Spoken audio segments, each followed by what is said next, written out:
अनोखा गुरु एक बेहतरीन कहानी। अरबपति विमल राय की गाड़ी खराब हो गई थी। सुनसान जगह थी, रात का समय था, गांव जाने वाली सिंगल रोड थी।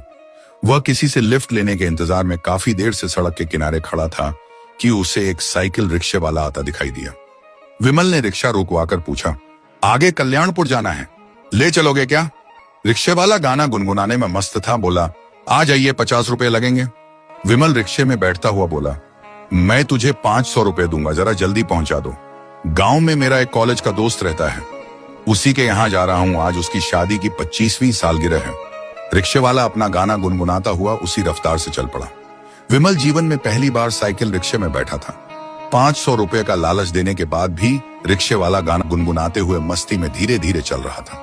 विमल सोच रहा था, ये कैसा आदमी है, पूरे दिन में भी 500 रुपए नहीं कमाता होगा, आज इसे एक साथ इतने पैसे मिल रहे हैं, फिर भी चेहरे पर कोई खुशी नहीं झलक रही। सोचते हुए वह झुंझला उठा। वह बहुत मुश्किल से वक्त निकालकर दोस्त की शादी की सालगिरह में आया था।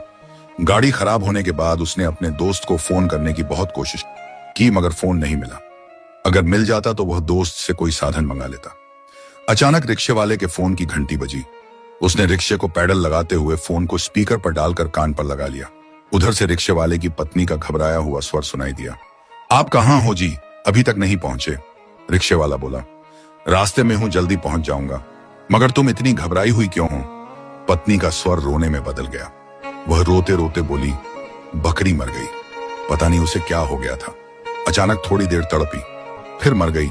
रिक्शे वाला पत्नी को समझाते हुए बोला, अरे यार, मर गई तो मर गई, तू रो क्यों रही है? उसका और हमारा इतना ही साथ था।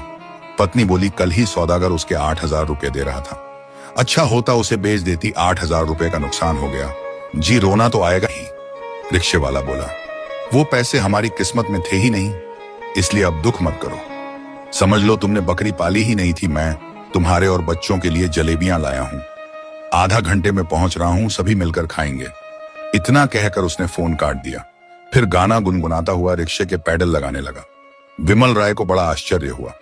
वह सोचने लगा, ये कैसा आदमी है, पूरे महीने में 8,000 कमाता होगा, फिर भी इसे बकरी के मरने का कोई दुख नहीं है, कोई चिंता नहीं। कितनी सहजता से इतना बड़ा नुकसान सह गया।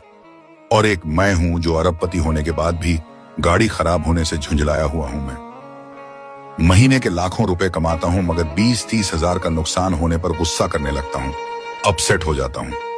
रिक्शे वाला अभी भी गुनगुनाता हुआ मस्ती के साथ रिक्शा चला रहा था। विमल राय बोला, एक बात बता भाई, तुम्हारी 8,000 की बकरी मर गई, फिर भी तुझे कोई दुख नहीं हुआ।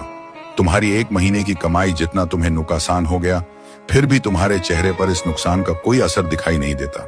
या तो तुम जबरदस्ती खुश दिखने का नाटक कर रहे हो, या फिर तुम कोई मूर्ख हो जिसे ये पता भी नहीं है कि 8,000 रुपए कितने होते हैं। रिक्शे वाला हंसते हुए बोला, एक बात बताइए साहब, क्या मेरे दुखी होने से बकरी फिर से जिंदा हो जाएगी? विमल राय बोला, नहीं। रिक्शे वाला बोला, जब दुखी होने से कोई फायदा नहीं हो रहा तो मैं दुखी क्यों हूं? जिस चीज से मेरा सुख चैन छिन जाए, मैं ऐसी सोच क्यों रखूं? विमल राय बोला, दुखी होना इंसान के वश में थोड़े है, दुख तो अपने आप दिल में उपजता है। रिक्शे वाला बोला, गलत बोल रहे हो साहब, दुख अपने आप दिल में नहीं उपजता, यह तो इंसान की सोच के अनुसार दिल में पैदा होता है। अगर कोई भी नुकसान हो जाए, उस समय इंसान ये सोच ले कि जो गया वो मेरा था ही नहीं, मेरा वही है जो बच गया, उसके बाद दुख तो क्या, चेहरे पर उदासी भी नहीं झलकेगी। मैं ऐसी ही सोच रखता हुआ साहब, जो चल रहा है उसके मजे लो, जो गुजर गया उसमें से अच्छे वक्त को याद रखो और बुरे पलों को तुरंत भूल जाओ। विमल राय काफी देर तक उस अनपढ़ रिक्शे वाले की पीठ को ताकता रहा। उसे विश्वास ही नहीं हो रहा था कि एक जाहिल सा दिखने वाला गरीब आदमी इतनी बड़ी सोच का मालिक हो सकता है। वह बोला, चलो मान लिया तुम्हें दुख नहीं होता, मगर अपने बच्चों के लिए कुछ करने की चिंता तो होती होगी। उनके लिए क्या छोड़कर जाओगे, ये रिक्शा या फिर वही गरीबी जिसमें तुम और तुम्हारी पत्नी जी रहे हैं?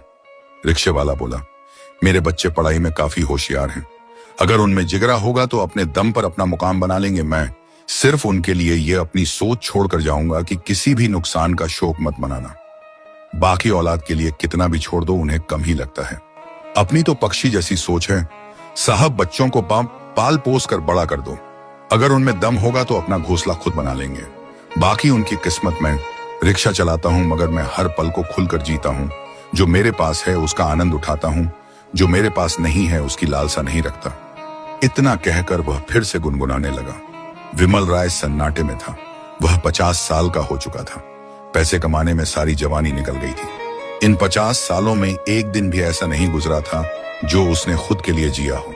विमल राय सोच रहा था, मैंने पैसे कमाकर इकट्ठे करने के चक्कर में जिंदगी गुजारी है, जिंदगी को जिया तो बिल्कुल भी नहीं। कल्याणपुर आ गया था। रिक्शे वाला बोला, साहब कहां उतरोगे? विमल राय ने दोस्त के घर का पता बताया। फिर ज्यों ही उस पते पर पहुंचा, रिक्शे से नीचे उतरकर वापस मुड़ा और रिक्शे वाले के पैरों में झुक गया। रिक्शे वाला उछल पड़ा, बोला, ये क्या कर रहे हो साहब? मुझ गरीब के पैर क्यों पकड़ रहे हो? मैं बहुत छोटा आदमी हूं। विमल राय बोला, तुम छोटे आदमी नहीं हो भाई, मैं अरबपति होकर भी एक असफल आदमी हूं। पैसों का ढेर लगा लिया है मगर खुद के लिए 2 पल नहीं निकाल पाया, और तुमने हर पल को मजे से जिया है। तुम मेरे गुरु हो, आज से मैं भी हर पल को खुशी के साथ जीना शुरू करूंगा। फिर विमल राय ने अपनी जेब में हाथ डाला और 500 रुपए के नोटों की एक गड्डी निकालकर उसे देता हुआ बोला, ये एडवांस रखो और कल सुबह यहां आ जाना। मैं तुम्हें 1 लाख रुपए महीने की नौकरी दे रहा हूं। तुम्हें कुछ नहीं करना है, बस हमेशा मेरे साथ रहना है और मुझे जीना सिखाना है, क्योंकि मुझे सिर्फ कमाना आता है, बस जीना नहीं आता। रिक्शे वाला बोला, क्यों मजाक कर रहे हो साहब? मैं अनपढ़ जाहिल आदमी, आपको क्या सिखाऊंगा?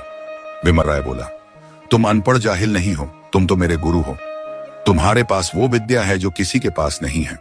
यहाँ हर आदमी 7 पीढ़ियों के लिए धन इकट्ठा करने में लगा है, मगर जीना किसी को नहीं आता। तुम्हारी विद्या बहुत कीमती है गुरुजी, तुम मुझे अपने सानिध्य में ले लो। मैं तुम्हें मुंबई में रहने के लिए घर दूंगा, तुम्हारे बच्चों की पढ़ाई के लिए सारा खर्च दूंगा, तुम्हारी हर बात मानूंगा, प्लीज मना मत करना। रिक्शे वाला भाव विभोर हो गया। उसने पैसे लेकर जेब में डाले और ईश्वर को धन्यवाद देता हुआ अपने घर को चल पड़ा। उसके जीवन जीने की शैली ही आज उसकी समृद्धि की वजह बन चुकी थी। लेखक विनायक वर्मा कहानी कैसी लगी कमेंट्स जरूर करना। कीमती वक्त देकर पढ़ने के लिए धन्यवाद।